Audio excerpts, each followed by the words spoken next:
Ce week-end, donc, c'est le salon du bien-être à Caen, l'occasion de faire un gros plan sur une plante, entre autres choses, hein, mais sur une plante aux nombreuses vertus. Les vertus que l'on connaît, puis il y a celles qu'on ne connaît pas, l'aloe vera. C'est d'abord c'est joli à regarder. Ouais. C'est une plante qui pousse à l'état sauvage dans le sud de l'Europe, mais dans beaucoup de régions tropicales et subtropicales.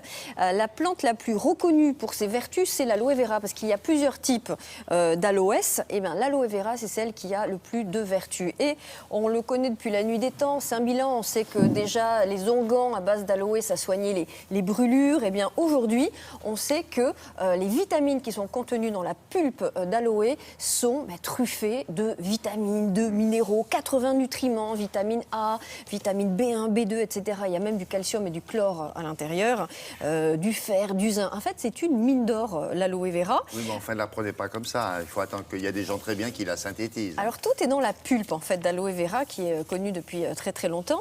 Et on s'est rendu compte aujourd'hui que cette pulpe d'aloe permet de stimuler, en fait, nos défenses immunitaires et de lutter contre les micro-organismes qui nous dérangent au niveau intestinal. Et bien justement, ce n'est plus du tout pour la peau. L'aloe vera, maintenant, ça peut se boire, ça peut s'ingérer, ça peut être consommé comme un aliment lambda. Alors, quels sont précisément les composants de l'aloe vera et surtout quels sont les mécanismes d'action de cette plante et de ses principes actifs? Reportage.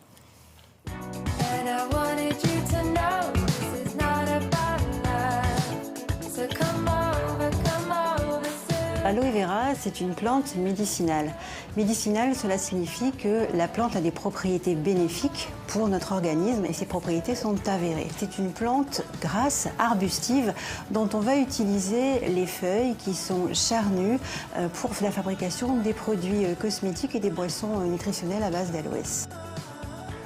On utilise l'intérieur de la feuille. À l'intérieur de la feuille, on trouve un gel visqueux, assez épais, riche en eau, qui fabriquera après la pulpe pour l'utilisation quotidienne. Alors voici la pulpe que l'on appelle le mucilage et qui contient tous les principes actifs. Qu'y a-t-il dans ce mucilage? Il y a 99% d'eau puisque la plante stocke de l'eau et 1% de principes actifs.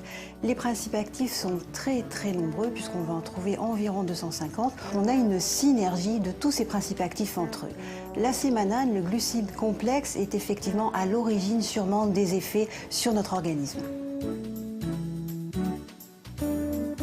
L'aloe vera a différentes vertus. De manière traditionnelle, on sait parfaitement que l'aloe vera en usage externe, en application sur la peau, a des vertus anti-inflammatoires, cicatrisantes, hydratantes, apaisantes.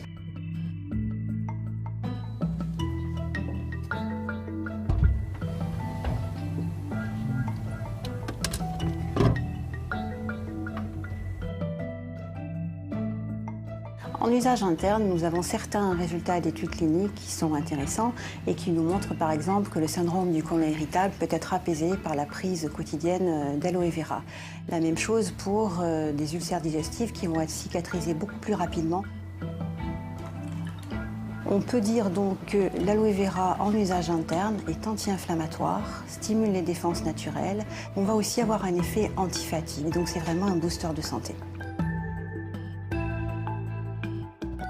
L'aloe vera, en complément alimentaire buvable, reste un complément alimentaire. Ce n'est pas un médicament.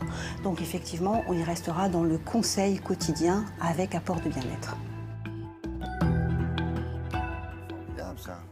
Alors, première remarque, à la télévision, vous avez vu, il y a des caméras dans les réfrigérateurs. Dans les réfrigérateurs, ça, il n'y a que chez nous qu'il y a ça. Et on trouve cette aloe vera sous la forme, j'allais dire, comestible. Buvable. À quel endroit? Buvable dans les magasins de diététique, dans les magasins de nutrition spécialisés. Évidemment, ça ne se trouve pas dans les grands magasins encore, mais avec le développement justement de cette boisson, avec la démocratisation justement de l'aloe vera comestible, on devrait en voir très, très prochainement dans les magasins ordinaires.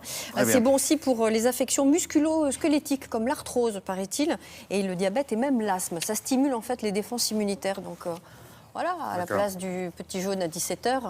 Un petit jaune? Un petit jus d'aloe vera. Hein, c'est pas le même objet. Hein. Oui, mais nous, on fait la promotion de la santé à la télé. Ah bon, pardon. Bah oui.